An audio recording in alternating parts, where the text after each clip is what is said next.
दोस्तों आज हम अपनी साइकिल उठा के निकल आए घूमने के लिए। सोच रहे थे कि कहाँ जाएं, बट पता चला कि हमारे पास में ही देखिए कितना खूबसूरत जगह है। ये देख रहे हैं आप लोग, ये मेरे घर के पास का ही फॉरेस्ट है।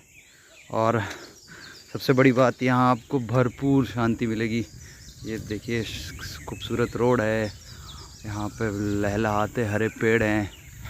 और ये पक्षियों की आवाज़ पता नहीं आप लोग सुन पा रहे हैं कि नहीं सुन पा रहे हैं, मगर बहुत सारे खूबसूरत पक्षियों की आवाज़ें आ रही हैं यहाँ पे। और सबसे बेस्ट पॉइंट है इस जगह का, पिन ड्रॉप साइलेंस है यहाँ पे।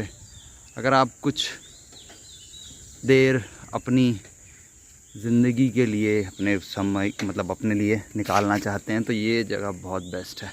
ये देखिए कितनी खूबसूरत जगह है, अपने आप से बात करने के लिए बिल्कुल सही जगह है। आइए शांति का अनुभव कीजिए और चले जाइए।